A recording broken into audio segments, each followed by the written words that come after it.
Every civilization that survived 10,000 years built on clay. The Mesopotamians, the Egyptians, the Chinese, the Inca. Every modern gardener was taught to fear it.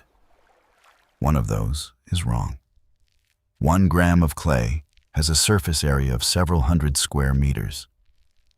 It carries an electrical charge that holds calcium, potassium, iron, and water. It is, by every scientific measure, the most efficient nutrient storage system on the planet. And we call it a problem. When a civilization forgets what it was built on, it starts buying what was always free.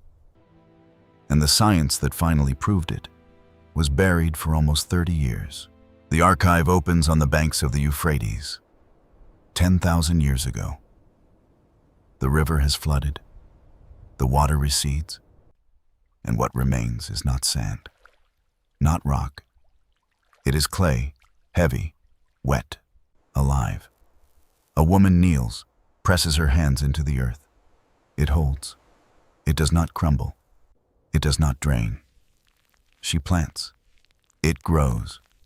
Agriculture did not begin on sand. It did not begin on rock. It began on clay. And from that moment, the pattern repeats. The Nile Delta. The Egyptians called their land Kemet, Black Earth. 3,000 years of unbroken civilization, named after its clay. Not its pharaohs, not its pyramids, its soil. The Indus Valley, clay brick cities standing 5,000 years. The Yellow River, Chinese ceramics, Chinese agriculture, Chinese continuity, all clay. The Americas, adobe buildings still standing after 1,000 years. Earth and water and straw, no concrete, no steel. Clay. Every great civilization in human history chose clay. Not one chose sand. And there is a reason. A clay particle measures 0.002 millimeters, invisible. But its surface area, hundreds of square meters per gram. It carries a negative electrical charge, and that charge holds things. Calcium, potassium, iron, water, all held, all waiting, all available. Scientists call this cation exchange capacity. Nature calls it a vault. Nature spent 4.5 billion years designing the perfect storage system. A particle so small you cannot see it. A charge so precise it holds the exact nutrients a plant needs. A structure so durable it outlasts every civilization that builds on it. The design was never random. The charge was never an accident. If you believe knowledge like this shouldn't stay buried, subscribe to the Green Archive. We open files that were closed for a reason. And then, something changed. After World War II, the fertilizer industry needed new markets. And someone noticed something. Sandy soil leaches nutrients. Clay soil holds them. One creates repeat customers, the other doesn't.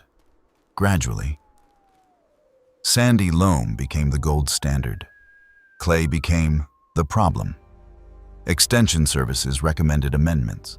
Magazines showed raised beds. Websites listed drainage solutions. Nobody questioned the frame. They told you to add sand. The chemistry says that creates concrete. Portland cement is made from clay and calcium.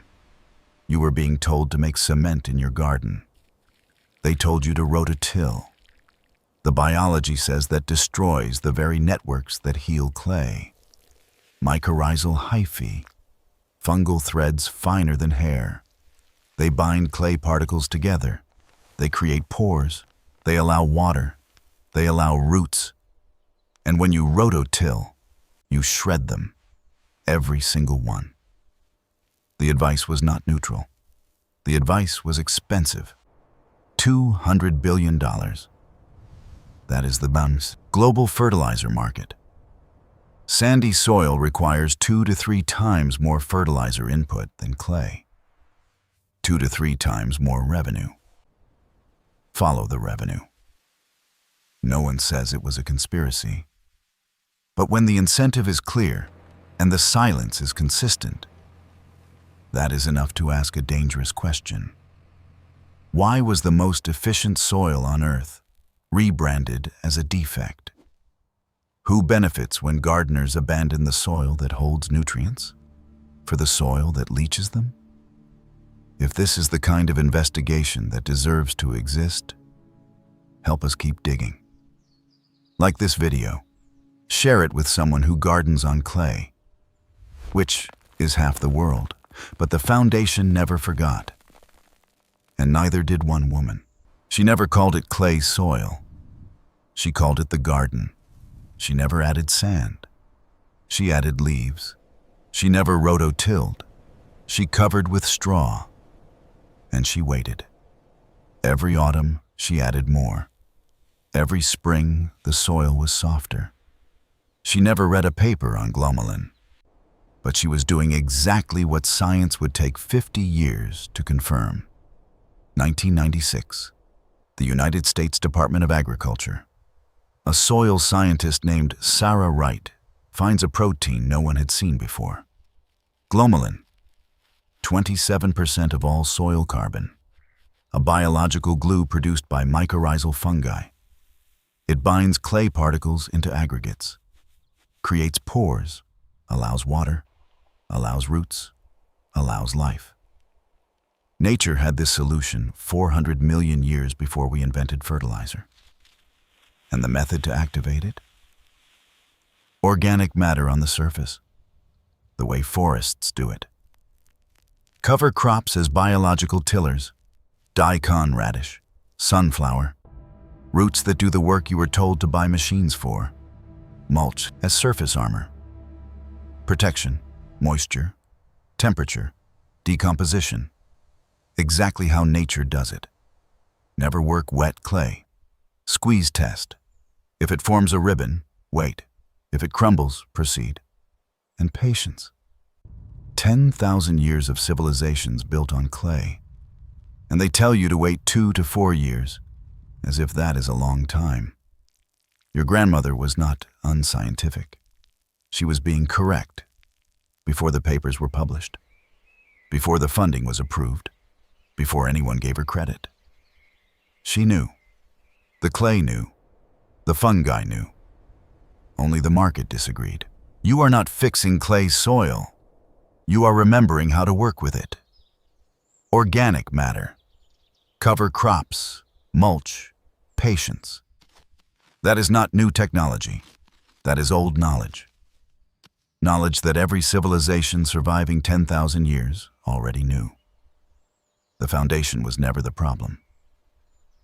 We just forgot what we were standing on. The archive closes. But the clay remembers. It has always remembered. Subscribe to the Green Archive. We excavate the knowledge they made invisible. Every file we open was closed for a reason. What does your grandmother call the soil? Tell us in the comments, because that knowledge is the archive. The next archive opens soon.